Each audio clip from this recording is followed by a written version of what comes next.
The Dukes of Dice are brought to you by Arcane Wonders and Tasty Minstrel Games. Check out all their awesome titles at arcanewonders.com and playtmg.com. Welcome to the Duchy. It's time for another episode of the Dukes of Dice podcast, a proud member of the Dice Tower Network.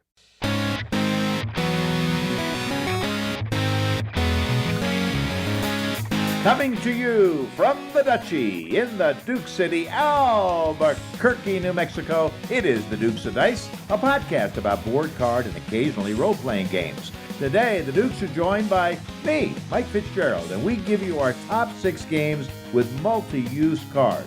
Then we look back at Sean and Alex's review of Spirits of the Rice Paddy in the Dukes Double-Take. Finally, we answer some listener questions from the Dukes mailbag. And now, the Dukes of Dice.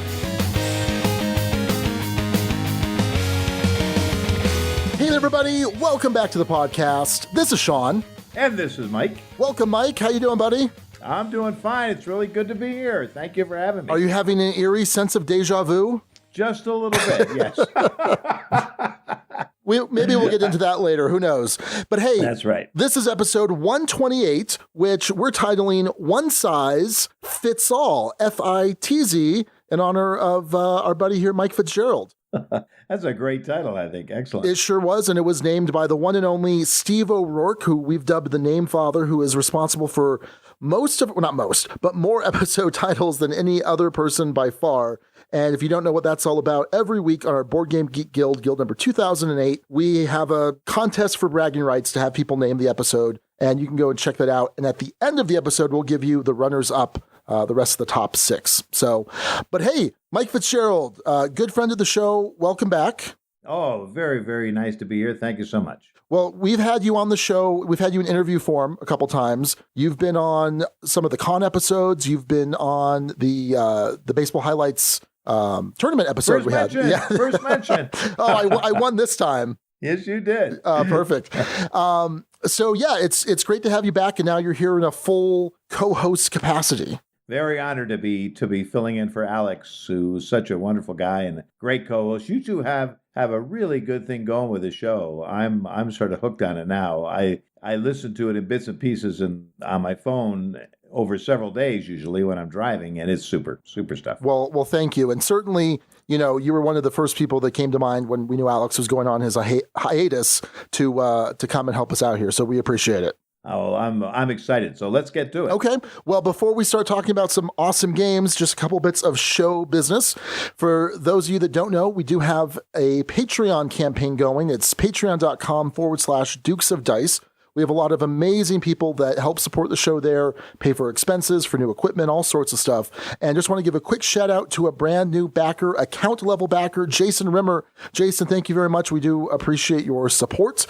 And one of the things that Patreon has enabled us to do is some semi-monthly playthroughs on YouTube. And so just this last week, Suzanne Sheldon and I played Star Wars Destiny, and it was a lot of fun. So you should go check that out and keep your eyes and ears open for the next time we're doing some of these live playthroughs and other live Q&A type stuff on YouTube. I will definitely be watching that one. That's going to be great. Oh, yeah. And there'll be some more Star Wars Destiny talk in a little bit here because it's something, I'll tell you. The other thing, speaking of YouTube, is, of course, we are continuing to put out some video reviews and some other stuff on YouTube. So we'd appreciate if you went and checked that out, subscribe, do all that stuff. We're going to have a review of King Domino. We're also going to have our first Kickstarter preview video coming out this coming week. So keep an eye out for that. And speaking of a Kickstarter preview, see how good I am with all these segues, Mike? You are so smooth, John, smooth. So it's actually going to be for a game called Dragon Brood that's going to go up on Kickstarter on the 31st of January. And Daniel George, who's the designer and runs August Games, the publisher, he has offered a contest just for Dukes listeners. So if you go to augustgames.com, and I'll put a direct link in the show notes, you can go fill out a questionnaire, you sign up for their newsletter, and you say, I heard about this through the Dukes of Dice, and he's going to do on February 10th a drawing just among Dukes of Dice listeners for a free copy of the game if they fund. So definitely go check that out. I think that does it for show business, Mike. You want to talk about some games? Yes, I do. All right. Certainly do. Well, lay them on me, Mike. Okay, we're going to go with recent plays, right? So since I'm playing games every day and I got to keep track of this, keeps changing every day, the list I had set up. But the first one I want to mention is Hanamikoji. Oh, yeah. Which came out at Essen as a Japan game. A game from Japan. Quick, simple, fun. Picked it right up, and they got it out already. So I think very soon, if not right now, you can get this. And it's a sweet little game. It actually takes 15 minutes. I wouldn't say it's card drafting. It's really I pick, you choose in a couple of the actions, and that's the heart of the game. And it puts you in this situation because each player is trying to get the most influence on the geishas that are in the middle of the table that are lined out. So it feels a little bit like a battle line type of game, where you're trying to influence on your side. And if you can get the influence over 4 of them at the end of a round, you win, or 11 points of charm points that you're influencing, you win. But the game really centers around your hand of cards, which you're not going to be able to put in play so easily because the other player is going to get first pick at a lot of this stuff, depending on the action that you use. There are 4 actions. You have to use them all in your turn. And one of them is put 4 cards in 2 pairs, and your opponent picks first, and you take the other pair. Another one is put 3 cards face up. Your opponent picks first. You take the other 2 and put right in play. You can also hide one, and you can throw 2 out for good. So you're going to see 10 cards. You draw a card before each action. But you're only going to have really even any kind of control over half your hand. In fact, the other guy is going to pick first before you're left with the ones you can play. So a lot of bluffing, a lot of playing the other person and trying to figure what to do. Fascinating game in 15 minutes. I've played it a bunch already, and I think this one's going to stick around for me. Yeah, very cool. I'm very interested in this. I had Rory from Empire Board Game Library make sure to order a couple copies into the shop because I definitely wanted to pick this up. So I'm glad to hear you're enjoying it. Oh, very much so. It's a good one. Well, speaking of good ones, Star Wars Destiny, Mike, this game is amazing. Oh, sure is. I expected this game to be okay. I said, it's got the Star Wars license. It's from Fantasy Flight. You expect a certain quality from Fantasy Flight. So I thought, this game will be fine. I'm not going to rush out to get it. I'm not crazy about the collectible nature. I tried Dice Masters, but couldn't get a crowd of it going here. And then they were putting out too much stuff. And so I wasn't super interested in Destiny. And then Suzanne managed to put the bug, or give me the bug, something with a bug. And fortunately, I couldn't find any starters out here, but fortunately, a mutual friend of ours, Mike Canavan, who runs the Rocky Mountain Gaming Vacation, he was out traveling for business, and he said, hey, I found 2 Kylo Ren starters. Do you want me to pick them up and send them to you? And I was like, oh, that's awesome. Yeah. So he really came through there in a pinch. And then Suzanne put me on notice of a Canadian website that had booster boxes. So I bought one of those. And I am hooked. This game is super good. It is, it's more of a card game than Dice Masters is. So it's both a dice and a card game, which I really like. I think might have been for me what Dice Masters was missing, where it was primarily the dice play and the cards just kind of give you reference for what the dice do. But here there is this nice tactical card play along with the dice resolution. And so you're building a deck of either a hero or a villain, or several characters rather, and you are activating these characters by rolling specific dice on them. You're activating either support cards or attachments, and then you have to roll the dice, you have to resolve the dice as a separate action. So there's this interesting tempo to the game where you're just taking these small incremental actions back and forth, and the timing of how you do these things is really important because there's ways to manipulate your own dice, there's ways to manipulate your opponent's dice, and if you do things in a less efficient order before you're able to actually use your dice, your opponent may have eliminated them. And the gameplay here is incredible, just incredible. What do you think, Mike? I agree 100%. I mean, this game, I call it like a cat and mouse game because Sean's right. Every single thing you do is an action. So then the other player goes. So whether it's rolling the dice, and then as he says, resolving the dice, and it's so tense because you're saying, okay, can he afford to do that now, or do I have an extra turn, before I can set it up a little better? Oh, it's just awesome. Because you think of a dice game, right away you're going to think, well, I could roll bad and lose. In this game, that's not what happens really. There's so much dice mitigation. And of course, how you build your deck for some of that is important. Sure, on any one situation, you can roll badly and have a tough time, but for the game, there's enough skill in play and mitigation, I think, where most of the time, the better player or the person with the better deck can win. That whole thing with the battlefields is great, isn't it? When you decide to pass, you're out for the rest of the round, but you're going to go first next round. If the other guy has a lot of actions left, he just goes ahead and does them. So that's a very tricky thing because these battlefields have abilities on them you sometimes want. Right. Yeah, I agree with you 100%. The only caveat with Star Wars Destiny is it's a collectible game. So if you're really going to play competitively, it's going to cost you a lot of money. So, I think we're both trying to figure out where we are in that, how much we're going to get, how we're going to play. But what an accomplishment by Fantasy Flight. I think it's really one of the best. This and Star Wars Rebellion, I mean, they have to be two of the best Star Wars games ever, I think. Yeah, no, absolutely. And so if you go back and look at our live playthrough that Suzanne and I did, it was a lot of fun. So she had her Ray and Finn deck. I had a Jango Fett, Tusken Raider, and I'm blanking on who the other character was. But it was a lot of fun. And then we had a whole peanut gallery. We had a bunch of Dukes of Dice listeners that were participating in the live chat. We had Marty from Rolling Dice Taking Names, Rodney from Watch It Played. We had Matt Evans from Board Game Replay. And we had Jamie even from The Secret Cabal. Future Robot Sean here. Dan King, the Game Boy Geek, was there too.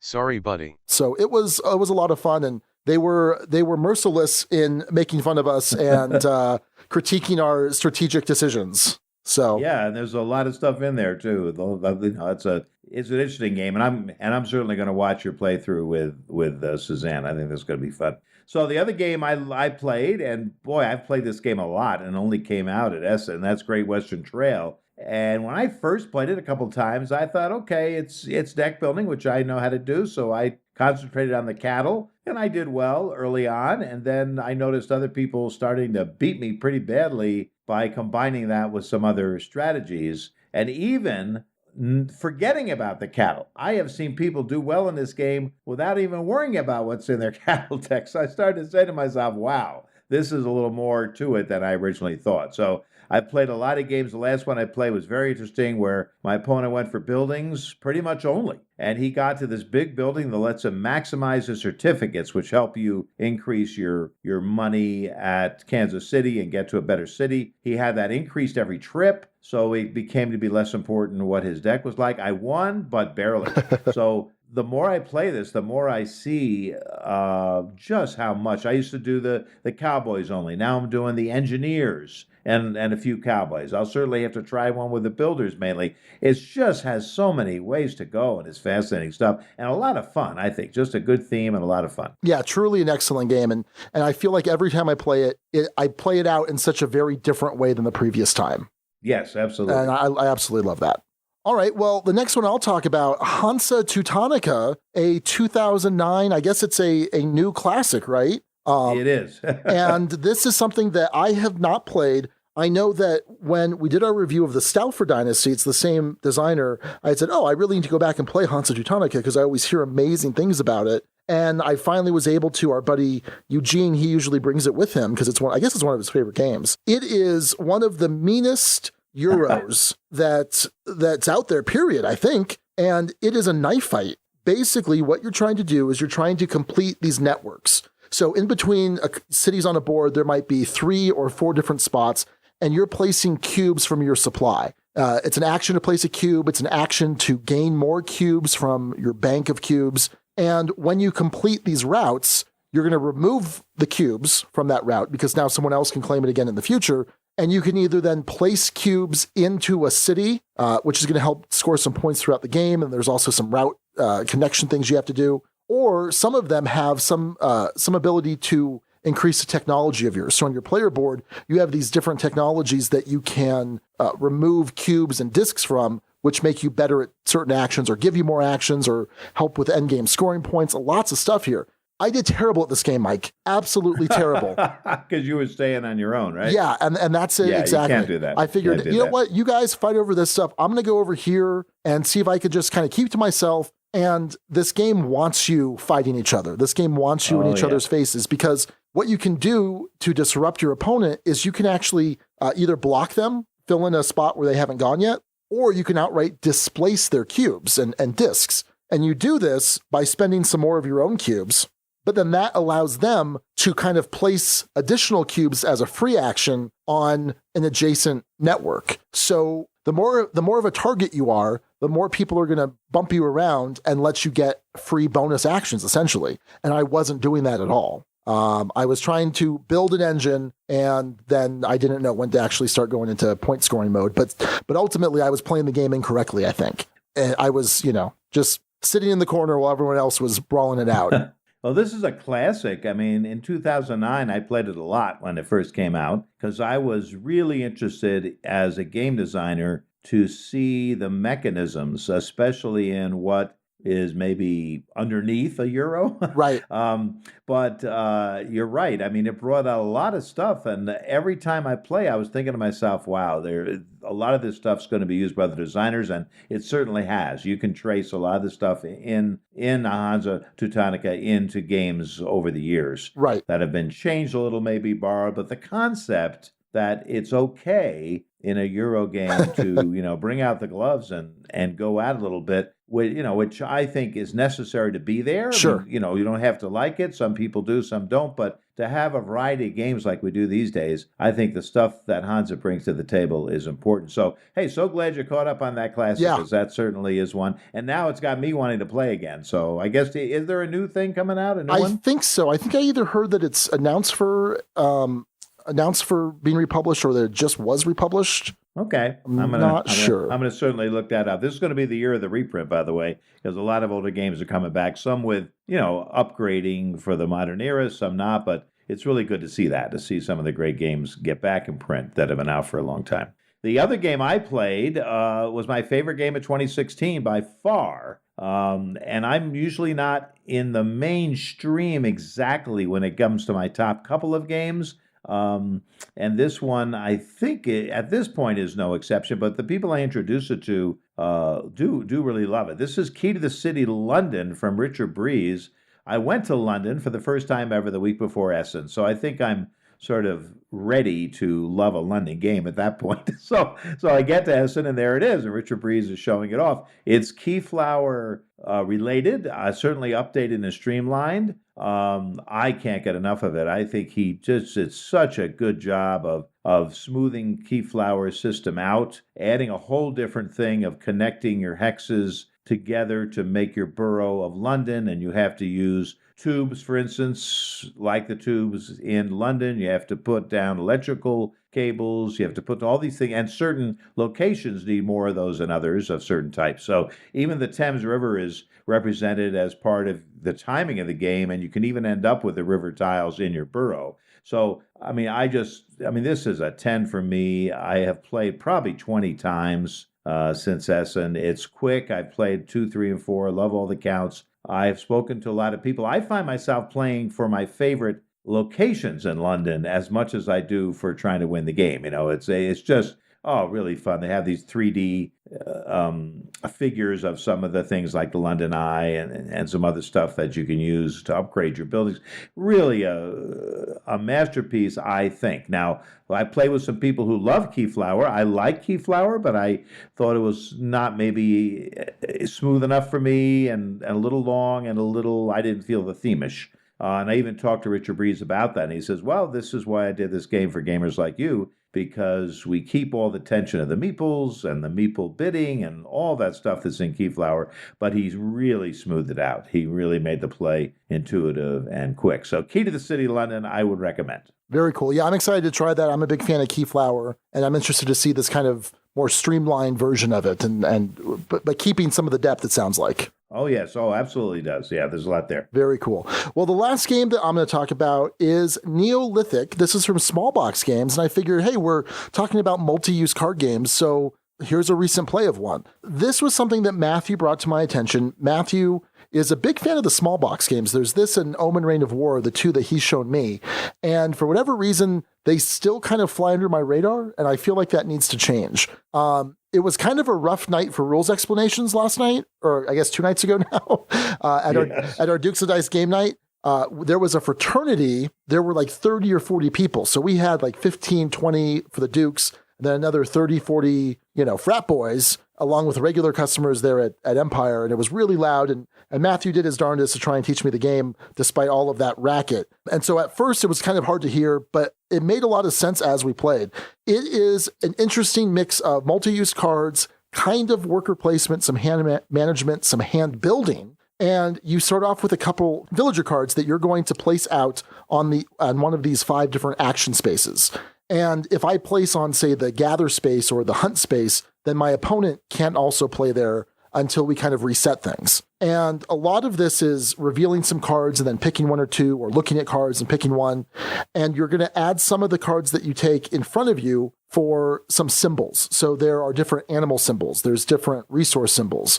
And when you have a certain prerequisite number of symbols or types of symbols, you're able to play other cards from hand, which then are going to give you even more symbols. So there's a little bit of a technology building that you're doing here. When it's your turn, if you can't place or you choose not to place your villagers, you pick them all up. That's kind of how you reset and clear at least your half of the board. And for every one that you pick up, you get to place one of the cards from your hand into your tableau, fulfilling some of those prerequisites like I mentioned. And so you want to get extra villagers because you want multiple actions before you have to pick up and be able to put out a bunch of stuff at once. But you also are eventually going to need to kind of transition to endgame scoring, because those same villagers, which are giving you actions, are going to be the way that you score points, checking for certain types of icons at the end of the game. So now I have to decide, okay, I really like these 4 workers, but I may need to get rid of 1 or 2 of them, put them in my tableau. I can no longer use them to take actions. And so it's an interesting timing that you have to kind of figure out and wrap your head around. I really enjoyed this, and I was kind of a little standoffish at first. Maybe it was just the noise, or maybe I was grumpy, who knows, but I'm glad I gave it a shot. And I appreciate Matthew showing me this, because it was really good. So small box games is something I'm going to take notice of from now on. Yeah, that might be a little tough to get, do you think, or is it readily available? I wonder. Yeah, I don't know. I wonder what I might have to look it up. Yeah, I'm gonna have to look it up. I know that they do these Kickstarters, and I think you can get some of the games, like some of the previous games, when the new one comes out on Kickstarter. But I'm not sure about the retail availability of it. But like I said, certainly something that I want to keep an eye out for. Sounds good. I want to check it out too. It's good. All right, well, that's going to do it for our recent plays. Let's go ahead and head on over to the news desk.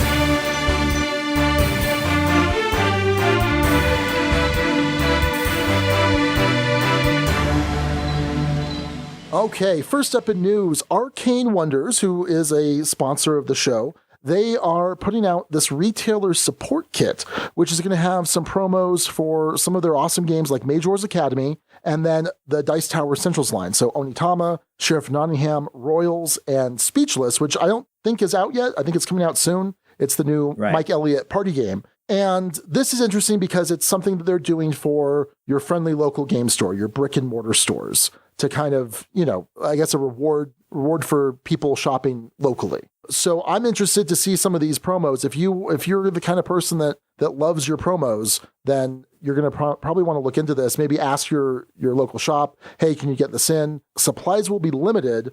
Are you much of a promo fiend, Mike? I'm not really. I mean, I'll get it if it's there, but I'm not going to hunt them down too much. But the thing I love about this is how it supports brick and mortars. Sure. And I do love brick and mortar. So even some of them will get products early now before general releases. They'll get special tournament kits, or like here, they'll get promotional items. So I'm certainly going to try to find a brick and mortar that's doing this and, see what's available. All right, well, next bit of news, something I'm pretty excited about here. Commands and Colors is continuing to go digital. Woohoo! Big fan of this system. Richard Borg designed this, and you've got a lot of insight into the design background of this, Mike, but I absolutely love Command and Colors. Yes, and you started with Memoir, I guess, about that time, Memoir, right? Yeah, the very first one I played. Because Battlecry was my first love. And I still think Battlecry holds up. It's put you in that Civil War field. But yeah, all these games, and there's so many, and there's more to come. Oh, boy, did they work well. And to get them on digital, this is really exciting news. So tell us more about it so I can get ready. Okay, so they're partnering with Hex War Games out of Scotland, and they're the digital company, and they already did, was it the Great War, which is the World War I Commands and Colors? Yes, so, and that is fun. That's a good one. So they're going to be doing Commands and Colors Ancients, which is supposed to come out this summer, and then Commands and Colors Napoleonics, which is going to be at the end of the year. And initially it's going to be for PC and Mac, and then eventually they'll bring it out to some to some mobile platforms. But I really enjoyed playing the Battle Lore app. Have you played that, the app?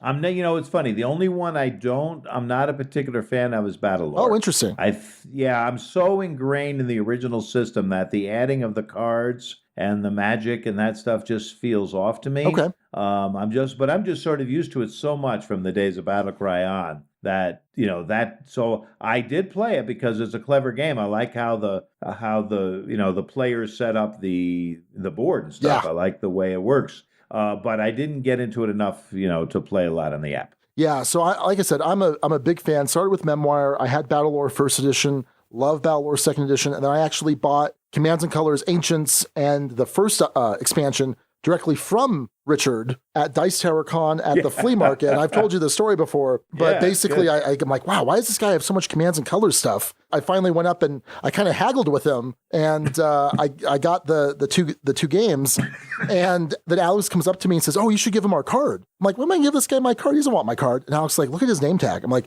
"Oh, hi, I'm a huge fan." Then I felt bad for haggling with him. Yes. He's such a sweet man, a wonderful man, good friend of mine for years. We did Wide Earp together, and I forgot you guys did that together. Yeah, that's right. Yeah, and the whole Command and Colors line, and I played it when it was just a miniature rule book, and you just did it on the table, measuring stuff and everything, and a lot of people, not just me, would tell him, "Richard, this is gold. You got to get this in a board and do versions," and he finally took that seriously, that's for sure. And it's done great. Well, I'm going to play the heck out of this on the PC when it comes out. So, oh yeah, very excited for that. All right, last bit of news. Let's head on over to a Kickstarter topic. There's a game called Import Export, or Import/Export, which we've agreed, Mike, is not a great name. No, it doesn't tell me anything really about the game, and it doesn't get me excited. But the blurb that they give is what sold it for me anyway. Glory to Rome meets Container. Now you're talking. Now I know what the game is like, and I'm in. Yeah, right? Basically, I want to know more about it. Well, and again, we're talking about multi-use cards, so this seemed like a good Kickstarter to talk about. So this is a role selection game with an economy element to it as well. And there's, I guess, over 100 different cards with unique powers. So kind of like in Motainai, which has 54 unique cards, when you actually turn them into works, they give you some sort of special ability. It sounds like that's going to happen here. And again, these are multi-use cards. So a card is either going to have some sort of container on it, or it's going to have some type of good. And depending on where you place it, it's one of those things. Sometimes they're going to be ships that you can bid on.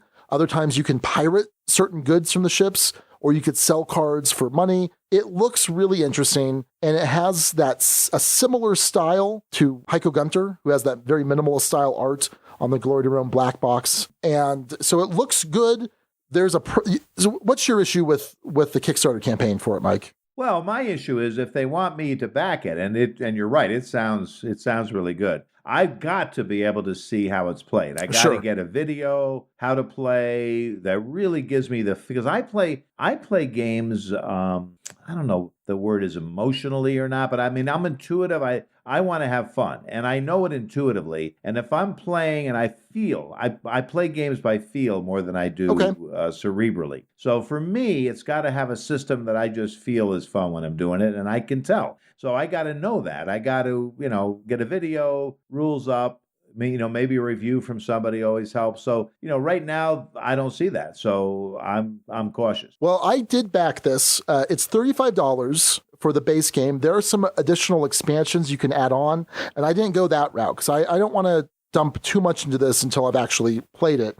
It's also $10 shipping in the US. So we're talking a $45 price point here in the US, which might be a little bit more than I'm normally willing to spend. So I was telling our buddy Matthew that I'm backing it, but I'm backing it under protest. Okay. But again, well, go ahead. Yeah, that's right about the price point that I'm a little cautious too. You talked about Delve last time, and I backed that even before you had the mention on your show. I mean, there's 99.9% chance that game is amazing. Sure. And I was able to see a Rado run through, and I was able to see so much information, and I know the designers and the company. So, that's a different story where I know exactly what I'm getting. So I think little advice for anybody running the Kickstarter: get that stuff done. Absolutely. So that during the Kickstarter run, you can put it up there, because I'm sure I'm not the only person who's a little hesitant till you know how the game plays. So this is going to end February 20th, and right now they're at $30,000 of their $7,000 goal. Well, that's good. Yeah, That's very good. So this is going to happen, and I'm excited to give this a try. We'll see how that goes. All right, well, that's going to do it for the Kickstarter, and that's going to do it for our look at the news.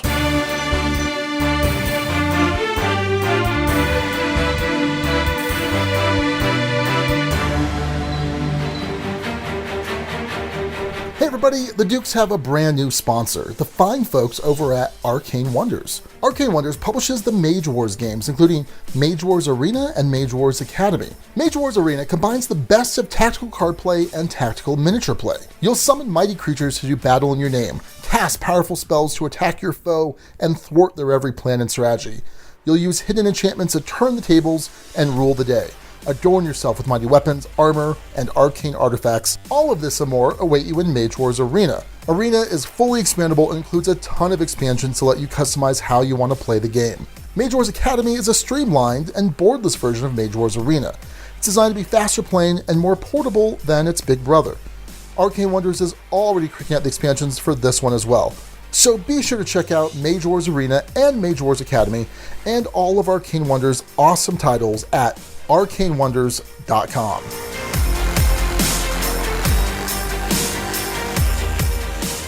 One use, two use, multi-use. How do you pick how best to use a card in a multi-use game? I mean, it can be pretty confusing. Some of these cards have 13 ways to use them. Well, we're going to talk about our top 6 games with multi-use cards. So this is a great topic, Mike, and you get all the credit for coming up with wanting to discuss this. Is there a particular reason why you wanted to talk about multi-use card games? Yes. Well, first of all, I love them. It's funny because I never thought of it as a separate category, but to me, when they're in a game and they really work well with the design of the game, I'm very impressed. But then I started finding out when I was pitching games to publishers, even sometimes before I show them the game, they get excited and say, "Ooh, Mike, does it have multi-use cards in it?" So I think there's been a trend now where people see how much a lot of players enjoy this. I mean, maybe I don't know if they enjoy it as much as worker placement, maybe not. That's sort of the favorite of all the mechanisms. But with cards anyway, it seems a lot of people do. So I think publishers are starting to look for that. And I had a game turned down, and the guy said, "Boy, if these could have just been multi-use cards, I would have taken this game right away." I said, "Oh darn, why didn't I put that in already?" So that's prompted me to study them a little more. I mean, I have used them in the Mystery Army Legacy game that'll be out eventually, and I've used a hinting of it in some other things. But to see some of this really clever design work where they'll put 4 or 5 or maybe even more ways you can use a card in a game is fascinating to me. So I think that's why there's been enough of them now to certainly do a top 6 for each of us. Absolutely. And I am also a huge fan of multi-use cards. For my list, I decided to make sure that multi meant 3 or more. Just because I think 2 uses is fine and great, and there's plenty of games that I will enjoy, but for whatever reason, I figure since we're focusing on multi-use, I wanted 3 or more. Just cause. So go with the multi. Well, I went back. I decided on 2 because the very early games in this field had 2. I think it was another jump to go to 3, but I didn't only use 2. So, I mean, I think I go up to maybe 4 uses in one of my top 6, but I sort of spread it out a little bit more. But yes, there are plenty for you to pick from in that 3 and more as well. All right. Well, Mike, why don't you lead us off with number 6? I will. Number 6 by the hottest designer on the planet. And I think certainly may end up being one of our best designers ever. He's on the way. I mean, I just think he's on the way. I can't find one I don't like. And that's Oh My Goods by Alexander Pfister. Excellent.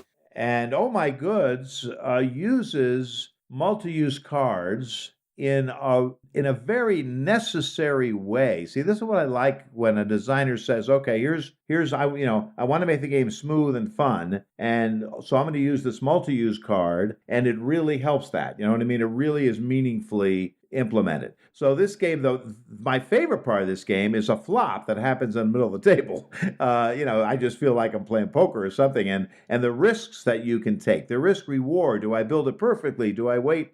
Do I keep the option of building it imperfectly, which means you do have exactly the right contents for the build or not, hoping that the card comes up to help me, those kind of things. So, I mean, it really has that element in all over the place. So it's a resource game. You get resources, you build buildings, you make them all work in this engine that, isn't that one of the most satisfying engines to make workshops? Oh, absolutely. Oh, boy, do I love that. Yeah, it feels like it takes the resource training from Le Havre and just condenses it down to its most basic form. And it's so satisfying. Yes. Oh, my goods. Mine number 6. All right. Well, my number 6 is a game called Fleet.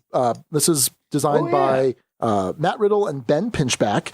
And in Fleet, you are a fishing boat captain, or I guess you're running the company, really. And you could use the cards in a couple different ways. So each card has some money on it. I think it's like 1 to 3. It also has a certain type of boat on it. So there could be a lobster boat or a swordfish boat.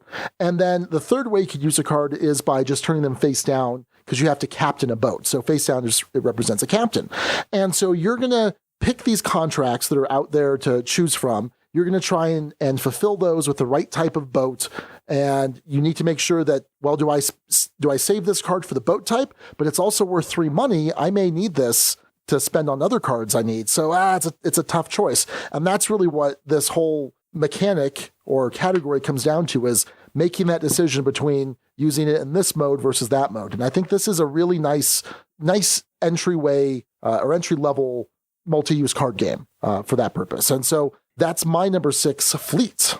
Yes, easy to teach. I think, in a super production from Eagle Griffin. I agree. Fleet's a very good game. My number 5 on the list, and this is, to many people, and I certainly would have to agree, it's the first game that really features this multi-use idea, although it's not the first appearance of the use, and that is San Juan, Andre Seyfarth, Puerto Rico card game. So San Juan uses the cards to buy other cards. And this was the initial multi-use idea. Richard Borg actually gets credit for sort of first using it in a game for Star Wars collectible card game for Decipher. And when he submitted that game, that's one thing that did not change. They kept that in there, and it's really effective in that game. So San Juan had a lot of people in it. I was involved for 5 minutes. But people like Tom Lehman were involved for a lot longer, and so is Richard Borg, and the publisher ended up wanting to go with Andres, but they got a lot of, they got the credit in the game for all the people that were involved. So San Juan was excellent. The cute story is that Tom Lehman worked very hard on this, and all the way through it, he's saying, this is okay, but this has given me some ideas that maybe I could take this multi-use thing and really just go off somewhere crazy with it. And of course, that was the start of Race for the Galaxy. Sure. So, and boy, did he ever run away with it from there. So number 5 for me is San Juan. Over in the guild, Jonas wanted to make sure that someone at least talked about San Juan. So thanks for doing that, Mike. Yeah, and he's right. That's really got designers thinking, and everybody just saying, wait a minute, now this is just the beginning of something. We could put extra stuff on the cards themselves, right? And that could lead to extra action. Absolutely. All right. Well, my number 5 is Pixel Tactics. This was designed by Brad Talton Jr. It's from Level 99 Games, and Brad is a genius designer when it comes to these dual style games, and I think he just does a fantastic job. So in this game, you each have a 9x9 grid. You're going to put a hero in the center, and then you could put some other warriors or soldiers around the hero. And every card has 5 different uses. So either you orient it one way and it's your hero, or you orient it the other way and it's going to be the different warrior types, but it's going to be a different one depending on whether it's in the vanguard up front, or it's flanking the hero, or it's in the rear. So depending where you place it, it's going to do something different. Or the 5th thing, you can just discard a card for an effect. So kind of an instant type effect. Such a fun game. The design, what went into this is just crazy, because five uses, 5 different types of dueling style effects on this card is crazy. And it's such a fun game. this is the only one on my list that I don't own, and I need to fix that. Alex backed the Kickstarter Deluxe Pixel Tactics. I should have stolen it from him before he left, but I didn't. Yeah, you should. That's so great. I've got it. I've got everything ever made for Pixel Taxes. It's wonderful. It's a lot of games, so it's not so much entry level. No. But boy, it's so rich, and even playing without different cards, you can get so much play out of just the same two decks because of all these uses and that is a rock star right there. Brad is a rock star at doing these kind of games. He is just boy, does he know how to do them, and they're great. Yeah, no, absolutely. So that's my number 5. And my number 4, I actually talked about Key to the City, London, a little while ago. This probably has a little bit to do with my travel to London as well, and that's Loving Guilds of London. I think a very solid multi-use card game. Now, that's Tony Boydell. Am I right with that? He's the one who did Snowdonia. I think so, yeah. Yeah, and he worked on this game for years before letting it out. And you can tell because, again, there's at least 4. There's 4 solid things to do with the cards. You can use it as money to buy the cards. You can use it because of a movement icon on there to go to a place of that color on the board. You can do 2 different actions on it. So depending, these actions interrelate a little bit, but you decide. And it's all an area control game, and it's just hard to describe till you play it. Also, not an entry-level game by any means, but really solid. I love it. I noticed very hot at first, and then I haven't heard too much about it, but I still play it. I like it at all counts. Guilds of London is my number 4. So over on the Guild, John Giblin did mention that he likes this quite a bit. He says it made a big splash at last year's UKGE and Gen Con, then kind of fell off the map, kind of like what you were saying there, Mike. It seems that way, yeah. He goes on to say, the iconography makes it a bit rough to teach, but the game now has an official solo mode, and this is in my top 3 solo games. So that's interesting. Well, I don't know about that. I have to find that out. Thank you very much for letting me know there's a solo mode for that. I'm gonna track that down. My number 4 is La Granja, designed by Andreas Odendahl. And when we reviewed this on the podcast, we called this a Frankenfeld because I love it. I love that expression. It combined elements from a bunch of Feld games. It combined elements from a bunch of Uwe Rosenberg games.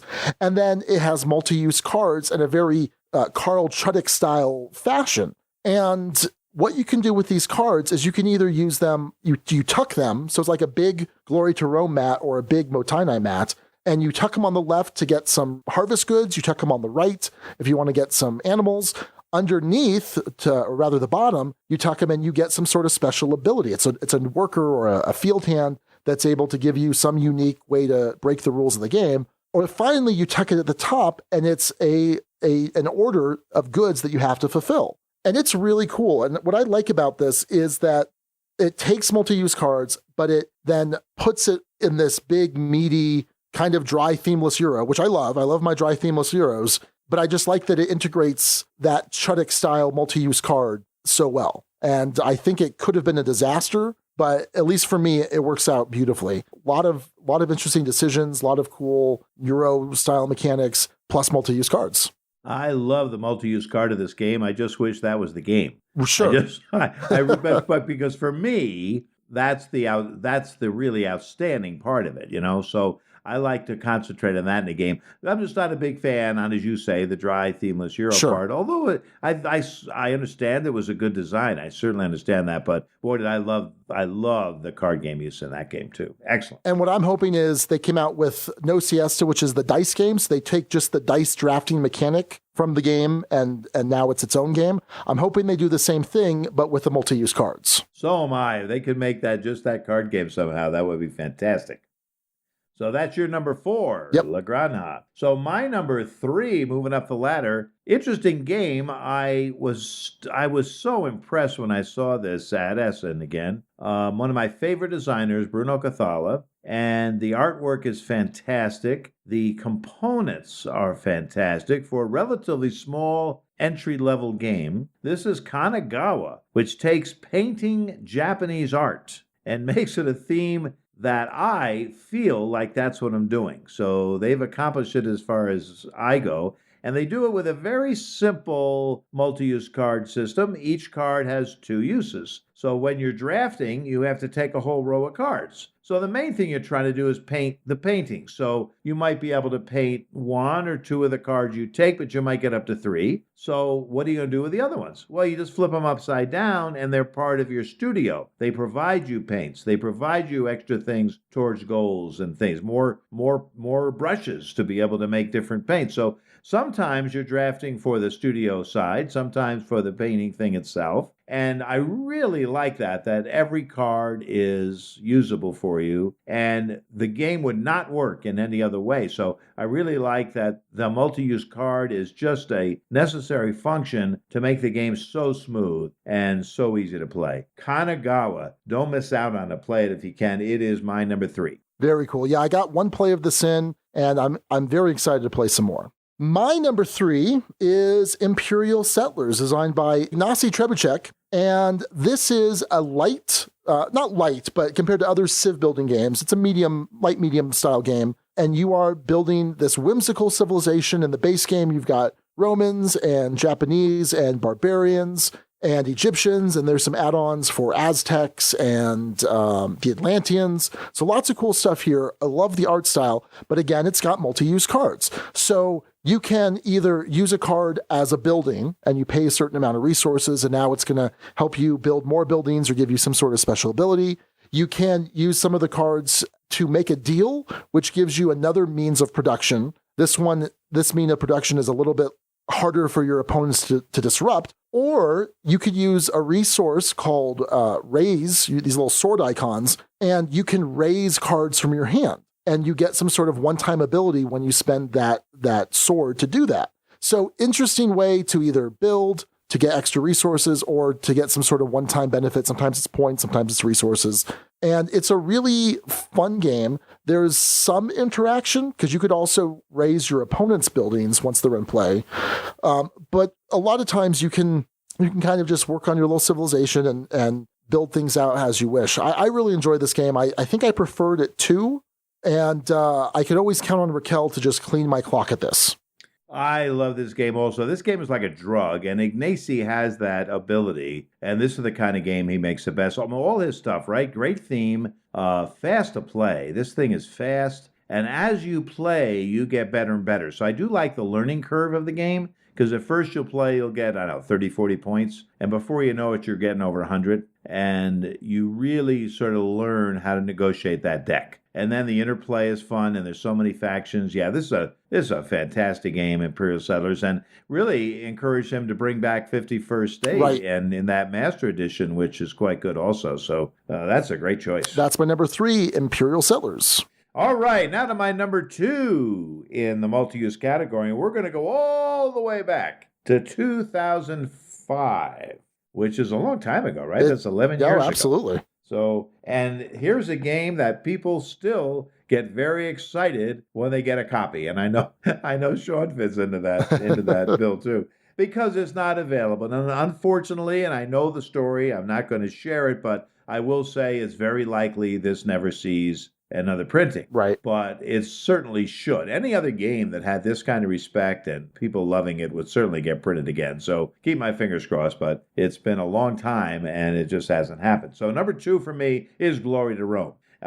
One of the most talked about games. Sometimes, people sometimes hate it. They sometimes love it, like myself. Maybe they're in the middle. But you will know what you feel about Glory to Rome after you play it. You will have no doubt. But it uses multi-use cards in Carl Chudik fashion, which is a card flow system.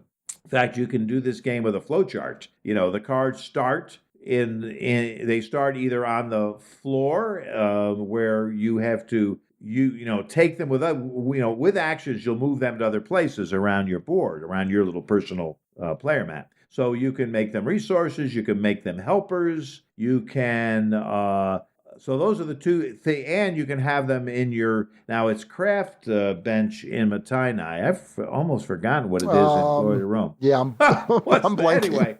Anyways, it's building material, it's resources. Yeah. So those three things happen from the cards in the floor. The interesting thing about the game, which is the first thing I always say when I'm teaching it, is the cards on the table in that floor area will never be built. Right. So this makes it much easier when you're looking out there, because the cards will only be things that are easy, and all of them can be grouped in a category because the same resources are, well, actually, they're not always with the same role. But yes, they are. I guess they are in I think so. Yes. So anyway, it certainly simplifies it to teach. That's one thing he does. But after that, throw out any consistency or any idea that you might have about how a game's going to go, because the way it works is just over the top. So many powerful cards, so many powerful combinations. When people tell me they feel the cards are broken, I say, yeah, I think everyone is. Yep. And, I know Chris Ceslick well, and he's the man who developed it after Carl Chedick had sent it in. And Chris has told me many times, you should have seen the first version of those cards if you thought that this was powerful. So, Glory to Rome is an epic game. 11 years, and people are seeking it and still trying to find it, and it's my number 2. All right. Yeah, Glory to Rome is excellent. I was very excited to get my black box edition at this last BGG con at the flea market. So, fantastic game. Fantastic. Okay, well, my number 2 actually started off as my number 6. And then as I started to think about all the different uses of the cards, I got more and more excited about this game and realizing, hey, why haven't I brought this out in a while? I probably played this about 7 or 8 times when I first got it. I have the expansion. Hey, I should tell you the name of the game. It's Bruges from Stefan Feld. And this is another one of Stefan Feld's point salad games. And this time you're kind of building up your influence in the city of Bruges. And you're doing this by drawing some cards. And these 165 cards all have unique characters on them. So that's one of the uses. You can recruit them as a character, and now you have some cool ability that you can use that no one else has. But each one of these cards also has one of 5 colors on them. And now you can discard the card to get 2 workers of that color. You can discard the card to get money based on a variable die of that color. You can discard the card to remove threat. So throughout the game, different kinds of threat are going to pop up. And when you get 3 threat of one color, something really bad's going to happen. So you want to deal with that. Or you can place a canal, which is just another way to score points. And sometimes it requires a specific color. And then finally, you can build a building, which is what you need to actually put your recruits in. So lots of different ways to use this. And it's kind of interesting because they're all unique in the sense that the characters are different, but ultimately the rest of the card, it's just one of the 5 colors and it could all be done for the same thing. So it's almost a slightly different subcategory of multi-use cards, but I think it still would definitely count. Oh, absolutely. You can do so many different things. I played this game the year it came out. I was playing, there were several Feld games that year. I remember specifically because a lot of people were talking about which one is the one you like the most. I really did like Bruges a lot. I played it a lot. And then it's one of those things where sometimes really good games will just get, they don't get played that much because something else just comes out at that moment that gets people more absorbed. But yes, it's really good to hear this on your list because here's the master of the point salad Euro, incorporating multi-use cards as well. So that shows you how far it's come from the San Juan days, too, for sure. Absolutely. So that's my number 2, Bruges.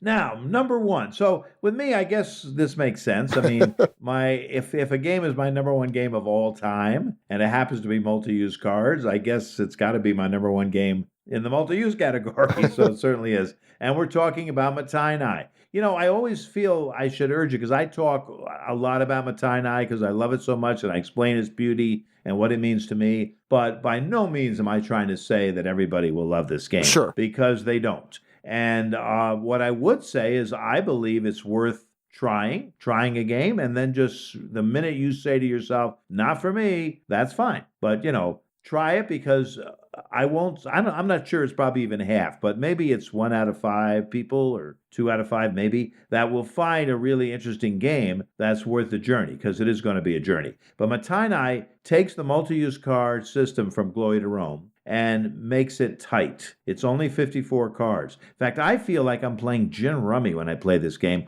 but some outer space version of gin rummy where so much stuff is going on. Sure. It's very tight. You're thinking about everything. What's left in the deck? How many cards in the other player's hand is huge before you play certain things. Whether you're even going to play a task or not, because the other player could take advantage of that same task. So, I mean, a beautiful design. The most game in 20, 25 minutes, 30, whatever it takes, the most game I've ever found in a small package like this. Motainai, my number one game. So my number one is a bit of a cop-out. Basically, it's Carl Chudik, but if I had to pick something to represent it, it would definitely be Motainai as well. Oh, beautiful. I love this game. It was my number one game of 2015, and when you consider what a blockbuster year 2015 was, games like Pandemic Legacy and Codenames, and this was my number one. Oh, of all time, it's my number 5, which by no means is a bad thing. Number. That's high up there. And yeah, I absolutely love Motainai. All of the things you said, but looking at Carl Chudik as a whole with games like Glory to Rome and Impulse and even Innovation, which kind of uses multi-use in a slightly different way with splaying cards. Oh, it does. Yeah, it's great. He is just the master at this. He is so good at this. And this could have almost been my top 6 Carl Chudik games. Oh yeah, absolutely. I could have done that as well. I decided that would be too much. Yeah. So I didn't want to do that. So that's kind of why I'm doing this here. But the elegance of Motainai, especially once you understand the basic rules of the game and you can just get into the flow of it, it is so elegant once that understanding happens. I think to a lot of people it comes across clunky at first, because it's a hard teach, Mike. I mean, you know that. It's a hard teach. It is. But when it clicks for someone, it's great. And Alex and I know you have all done like a huge job trying to evangelize this game, but realizing it's definitely not going to be for everyone. I'm always surprised by the people that love Glory to Rome and just don't care for this at all. I've seen a lot of people like that. Yep. An absolute ton. So Chris Holm kind of echoes a similar thought to mine here on the Guild. He says, many of Carl Chudik's games use cards in several and creative ways. Innovation, Impulse, and Glory to Rome put their cards in strange places with strange meanings. There are a great many ways in which the 54 cards of Motainai can be sequenced. Sequences which are pretty close to each other, nevertheless diverge wildly and rapidly. The way in which cards leave circulation by becoming works, and the way in which discards return to the bottom of the deck, all combine to form a sweet feedback mechanism that just extends the play state that much farther. Every game can't help but be different, and the 4-player game layers in an even more complex dimension due to the duplicate deck. Mathematically speaking, I find all this pretty exciting. Amazing elegance. Yes, it is, and that's very well said. Absolutely. Personally, I like the 2- and 3-player game more. Yes. I don't usually play the 4 or 5, but yeah, Chris hits it right in the head. That's good game analysis. He should be doing more of that. Oh, he's great. No, Chris is great. Yeah. All right. So shared number 1, sort of. Yeah. And that was our only share on the list, which I think is interesting. A lot of these lists, people come up with similar things, but there's enough of these around, different types that appeal to different people to, make this kind of list interesting. Yeah, absolutely. Okay, so that's going to do it for our top 6 multi-use card games.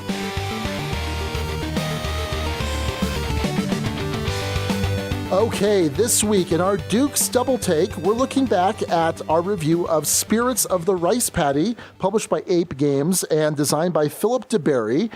Mike, we talked before, you haven't played this. I have never played it. I watched it played when it came out, and I sort of know a little bit about it, but certainly not the level that you and Alex do. Okay, so we'll just do this real quick. This will be the quickest Dukes Double-Take on record.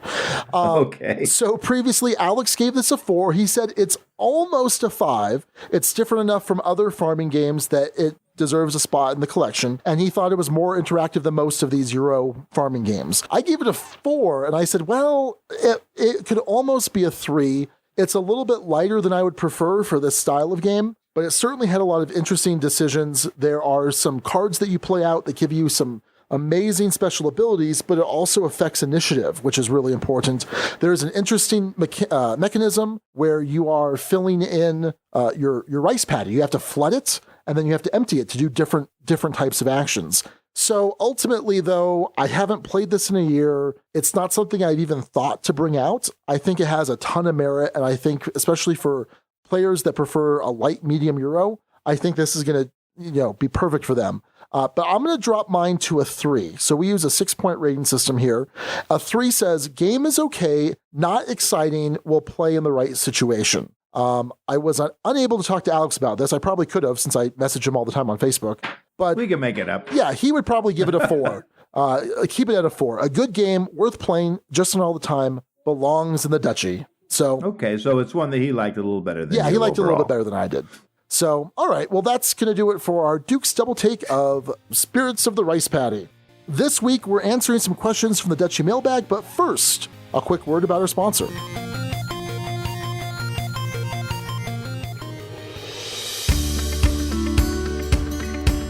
Happy New Year, everyone, from the Dukes of Dice and our partners over at Tasty Minstrel Games. TMG has an insane release schedule planned for 2017, with games like Yokohama, the Amun-Ra reprint, Coliseum Emperor's Edition, Downfall, and more.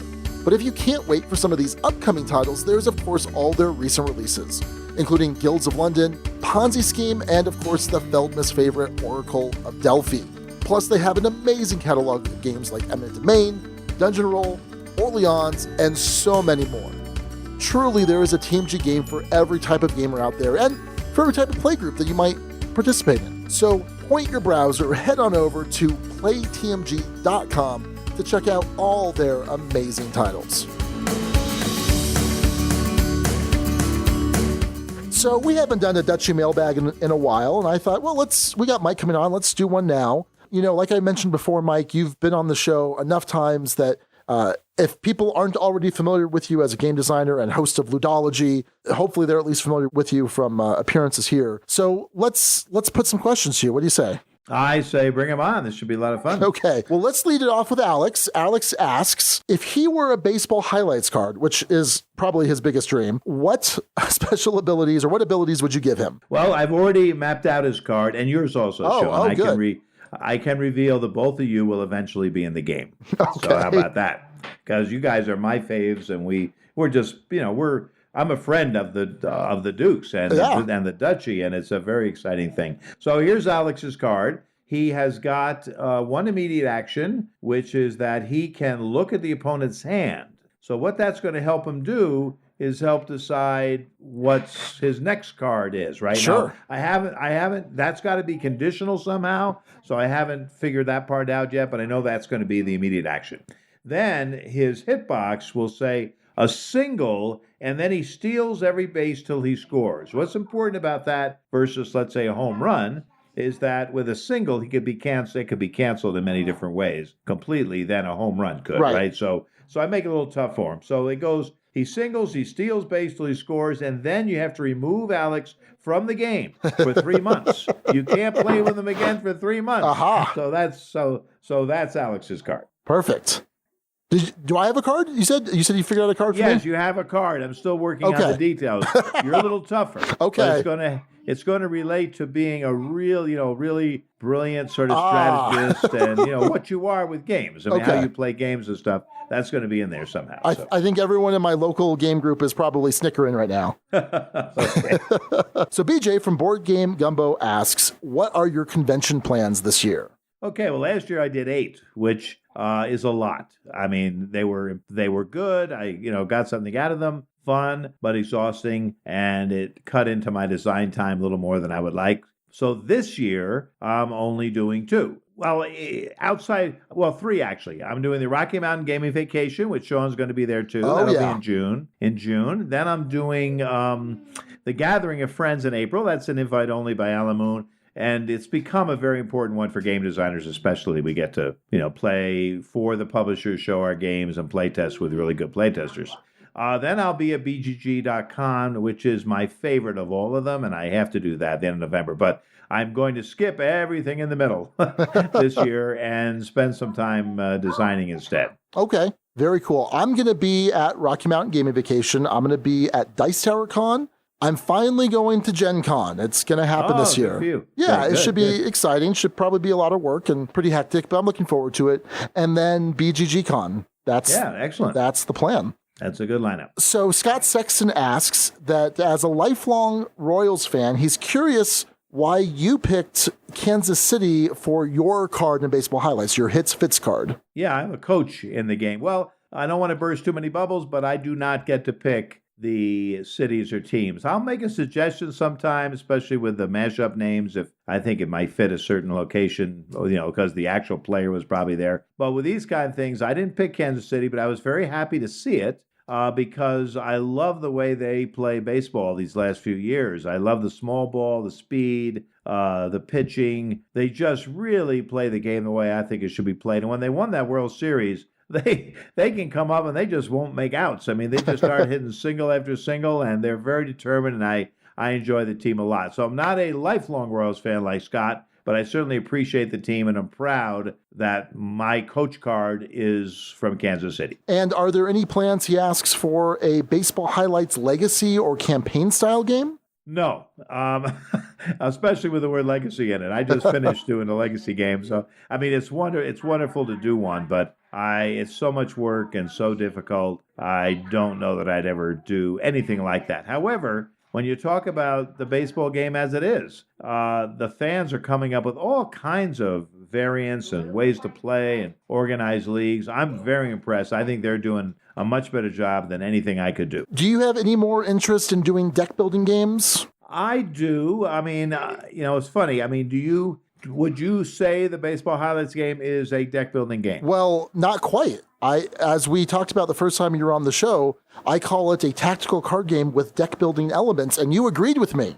I did, 100%. So I think other people call it a deck building game, and that's fine because it is a main mechanic in the game. But the deck building itself is a way to get players. Right. And the real heart of the game is the play of the game and the mini games, the back and forth, and the strategy and tactics involved in that. So, so this kind of an approach with deck building, I would do again. I don't know if I have a pure deck builder in me or not. I mean, I've thought about it a few times. So I would say I will do more games that use deck building in the way Baseball Highlights does. I can't tell you, Mike, before you agreed with me, how many times I would tell that to people and they would kind of look at me funny, or they would say something like, "Oh, I don't think that distinction means anything." And I'm like, "Oh, it does." And as soon as you agree with me, now whenever someone responds that way, I said, "Well, actually, the game designer agrees." So, well, just listen to what the first version was like. The first version, you built your deck by buying players, and then you just played your cards out on the table, and they had runs on them, and if you had the most runs, you won. I mean, so that's a deck builder, because there's nothing to the actual baseball game. So as you look at how all these games develop from Dominion, which is wonderful and does what it does, I think the best it can be done, I think you must, if you're going to make deck builders, you must bring something new to the table and add a game. And Trains did that, and it's even growing more and more. So people are doing the new one that's so good, Clank. Oh, yeah. And Clank is wonderful. These are games that are using deck building as a way to get your cards.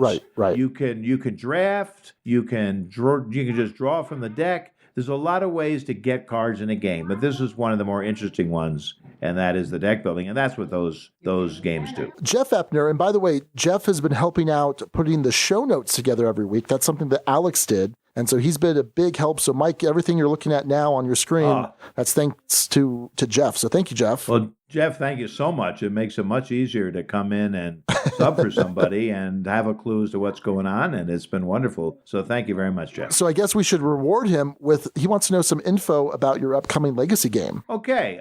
Mystery Rummy Legacy. I'm almost sure of the title, but I'm going to hold off on that until the company it's signed with decides to announce. Because we have signed, and we're working on final playtesting and tweaking and developing, which will take a little while with the Legacy game. But basically, the game is set in the noir 50s, 60s detective area. The players are in the game, meaning that if you take a character like the old PI, in the deck is a whole suit of cards of you. And so what the game revolves around, and why it's Mystery Rummy, is other players can make sets of your card, anybody else, and that's guild points saying, well, I found out something about Jeff, let's say, he's got a card in the game, And, maybe he's the guilty person in this case we're working on. So it's episodic with a lot of episodes. You cannot investigate yourself. You cannot incriminate yourself. So your cards, when you have them,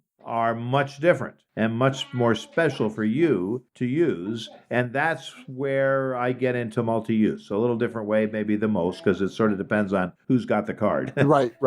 And so the game goes through the whole legacy. And of course, I won't be commenting on anything that happens in a legacy. But when it's done, you have a mystery rummy game you can keep playing. And the games will have a different feel than the game that another group came up with when they went through the legacy. Chris Holm asks, or he says rather, I remember buying Wyvern booster packs back when this game first came out, and one of the big draws was the semi-mythical existence of the ultra-rare gold and silver dragon. Mike, do you know anyone that has those, that actually opened those up? I didn't open them up, but I do have one of each because I made the game. I was able to get one of each. And I know of people who sent them both in. I think there was a prize going on for a while. And when I go to shows sometimes, somebody will show me a notebook. They'll have the entire first set and both. Oh, cool. But I can't say I've seen it a lot. Most of the time, I'll see one or the other. But I should say to Chris, they do exist. Because I had the same thing. People always ask me, well, they can't be existing. They were beyond ultra rare. Let's put it that way. The card games will have their categories of rarity, and sometimes you'll get 4 or 5 levels now instead of the traditional 3. But this one would be beyond all those 5. I mean, this was not meant to play with. This was meant to be sort of an oh wow if you ever happen to get it. Yeah, kind of like a golden ticket. That's right. So you're exactly like Willy Wonka in this situation. That's right. So Scott Sexton also asks, or again says, that his twins are big fans of your work. They love Mystery Rummy, Baseball Highlights, and Pokemon. Have you designed any Pokemon cards, or is it just the pre-constructed decks? I work with cards that are already made, and I put the decks together. I'm the first one who puts the decks together. Then they're tested and altered a little bit and stuff before they come out. But even the people that work at Pokemon USA in Seattle don't actually design cards. The card design happens in Japan at Creatures, and they have done it from the beginning. So there's a beautiful consistency to the game in that sense, in that way. And it actually makes it very interesting to design the decks, because when I was making my own trading card games, I'm sort of making them with decks in mind. Here, somebody else has designed all the cards, and it's my job to take the stars they tell me, okay, this next set's going to feature this in one deck and that in the other deck. Now, you make something make sense out of that with all the cards that are available to you. And so there are restrictions. I can't use the EXs and the GXs and the advanced levels in the decks. I can go up to stage 2 and that's it. So there's restrictions of the commonalities too. Sure. But it's really a fun puzzle to try to come up with a deck, especially because Pokemon has weakness and stuff and all kinds of fun things. By the way, Pokemon is doing as well as it ever has been. Oh, yeah. It's Yeah. really, really doing well. So Scott is also, he's a pretty big Baseball Highlights super fan. He might rival Alex in terms of how much he likes the game, but he wants to know anything about the new Kickstarter for Baseball Highlights that's going to be up pretty soon. Yes, in March, there's a Kickstarter for Baseball Highlights 2045 Spring Training. If you already are an accomplished player, this Kickstarter is not for you. We're not trying to get you to buy more Baseball Highlights cards. All the cards in the Spring Training version are in print already. There will be some extra stuff connected with the Kickstarter, and things happen in Kickstarter, so who knows? Maybe they'll say at some point, hey, you got to give us something new for this. It is basically a lower price point entry to the game. There's only 2 mats and 2 starting teams and only a 40-card free agent deck. It does work very nicely. You can get a lot of play out of it. There's a tutorial game where you keep the decks in the order they are and you play right through it. It tells you everything to do. We find that's been a really good way to learn the game. So this would work well for gifts or to give somebody. I think it's going to be about $20, but don't hold me to that exact number. But it's going to be able to be given, to get to more people who might try it out, because we have a lot of people who have heard about the game. They've heard good things about the game, but maybe they're hesitant because it's baseball or something. So this is to help them get over that, because we do find a lot of people who aren't baseball fans love this game, as well as certainly a good amount of baseball fans. Excited to see how that does. All right. And then going over to our Patreon Slack messaging group, Mike Risley asks, what's the minimum allowable cardstock quality that should be allowed by law? Should Congress enact a minimum required card quality? Well, there's so many arguments about this issue. I'm not sure how we come up with what that minimum is.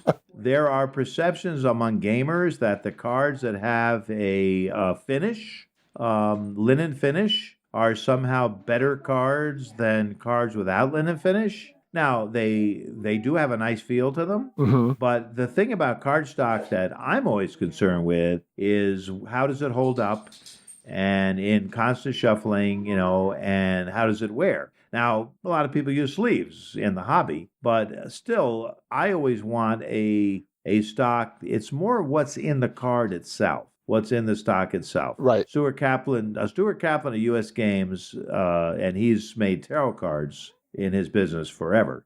He was showing me the latest print run of the Mystery Rummies. It's the latest print run where you can hold the deck on the table with your fist. Okay. And you can turn your fist and the deck will perfectly splay. Oh. I mean, perfect. And then you turn your fist back and it perfectly goes back. Ooh. And he says this is the way you tell if you've got it cooking. Now, okay. It's a bit more expensive, so it doesn't get used a lot. But that's probably and just a nice thickness this time.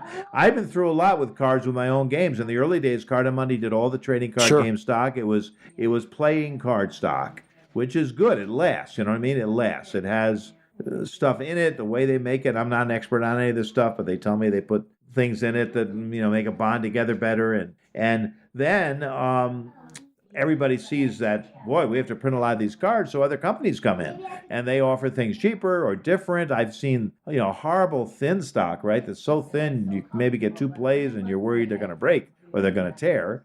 To cards, I've had some of my games have this very thick card stock from China. When China first got interested, you had to go thick or thin. There wasn't much in the middle. So there was a series of Mystery Rummy, I forget, maybe the third printings, that was so thick it was hard to shuffle.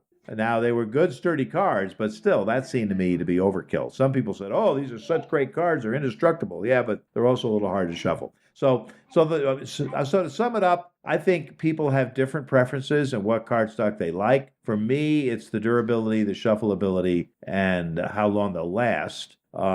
I think for some people it might be other things, So I think there'd be a lot of argument about what that law would be like. So I'd have to say I'm not sure. And of course, somebody may come up with something brand new, and some new idea that makes them even better. So I like the difference. There's a lot of differences to cardstock.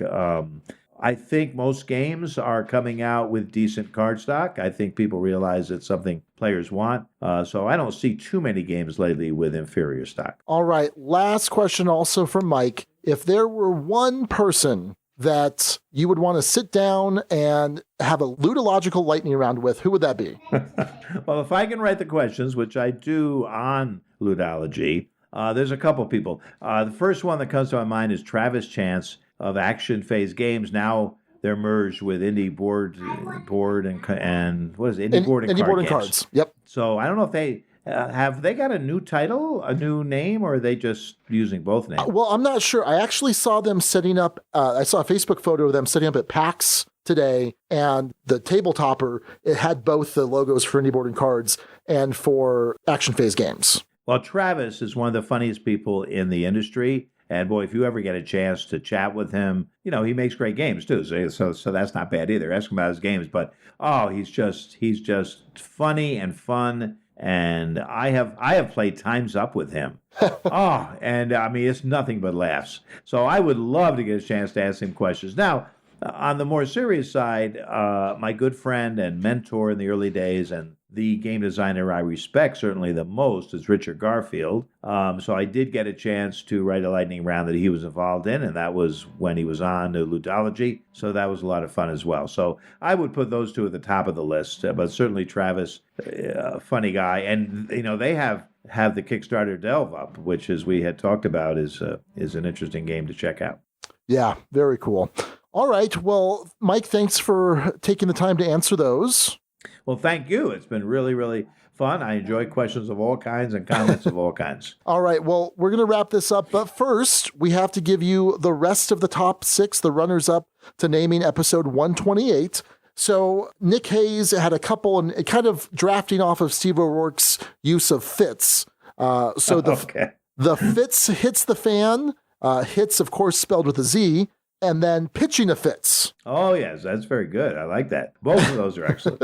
And then Jonas Resting Jeppesen, I hope I'm saying your last name correctly there. He said the very simple, the very elegant, just first mention. I just thought, what about Fitz mention? Oh. He missed that opportunity. Oh, yeah. No, everyone missed that opportunity. You're right. Yeah, but it's good. That was a solid name. Well, it's kind of interesting how much Baseball Highlights, and by extension, you are kind of part of the DNA of the show now. Oh, I have to say that's probably why I love the show so much. Part of it. I just wait for that first mention. Alex is such a huge fan of the game. You're so good. You guys have a chemistry. So certainly not just because I get mentioned once in a while. It's how you approach the discussion of the games. You're different game players. That's always valuable, right? I think people can figure out, okay, I'm more attuned to Sean or I'm more in Alex's camp. So when one of you raves about a game, it's a good indication that I got to give that a try. Sure. So I think that's really the heart of what makes the whole thing work so well. Yeah, no, I think that's probably the case. Scott Sexton, he came up with Field of Dreams, which makes perfect sense. Great baseball movie. And then we're talking, of course, about Spirits of the Rice Paddy. So that makes a ton of sense. And then this last one from Bill Simone, also incredibly clever. Motainai Highlights 2017. Yeah, that's very clever. It makes me want to design a game with Carl Chuddick. Oh, man. We could do a co-design. That would be awesome. How long is Carl supposed to be in China? Is he there indefinitely? Yeah, well, here's what happened. Years ago, he was in Boston, and he asked Chris Seslick if he could park his car in Chris's driveway because he was going away for just a short time to China. Now, that was years ago. So I'm not sure where the car is anymore, but Carl is still in China. Okay. So I don't know him well enough, I guess, to know that answer for real. Okay. But it's become an inside joke that, he left the car and he's still gone. Well, let's figure this out. Let's figure out a way to get you and Carl together to design some game, because that sounds awesome. It would be a lot of fun, yes. A lot of fun. All right. Well, if people want to get a hold of you or they want to hear more of what you have to offer, where can they do that, Mike? On Twitter, I'm at Game Design Fitz. And on Board Game Geek, you can geek mail me. My handle there is Mike Fitz, MikeFitz. And then you've got a bi-weekly podcast too, Ludology. Yes, with the wonderful Jeff Engelstein, who's a great designer and what a smart guy. He sort of knows why. I kind of feel why things work, or I have fun, but I don't always know why. Jeff knows exactly why. So it's really helpful to do that, to do the show with him. I learned so much myself from my own design, so it's a lot of fun. Yeah, no, you guys are great to listen to. It's great to kind of get under the hood of games. And yeah, I think I agree with you completely. He's kind of the spreadsheet designer and you're kind of the gut designer. That's absolutely correct. And I think that both of those can work so well is interesting. I find that really interesting. Yep, I do too. All right. Well, let's wrap this up. Mike, thank you again. I had a ton of fun with you. Even doing this twice. Yes, it turned out we had a little redo. So there we go. Yeah. Yes, it was a great time. Great time. All right, that's going to do it for episode 128. One size fits all. Thanks again to Steve O'Rourke for that amazing title. Until next time, this is Sean. And this is Mike. And Hail Hydra. Thank you so much for listening to the Dukes of Dice. Today's episode was recorded in the Duchy and in the Ducal Embassy in Lafayette, Colorado on January 25th and 26th, 2017. Our theme music is provided by Carbohydro M from his Prime Legacy album. The Dukes of Dice are a proud member of the Dice Tower Network. For other great board gaming podcasts, check out DicetowerNetwork.com. And for all the latest in the Duchy, go to DukesofDice.com. Find us on Twitter at Dukes of Dice, join in conversations on our Board Game Geek Guild, find us on Facebook, and subscribe to our YouTube channel. Thanks to Guild member Jeff Epner for production assistance. Thanks to our sponsors, Arcane Wonders and Tasty Minstrel Games. Check out all their awesome titles at arcanewonders.com and playtmg.com. We'll see you back here next week. Until then, as Alex would say, game on!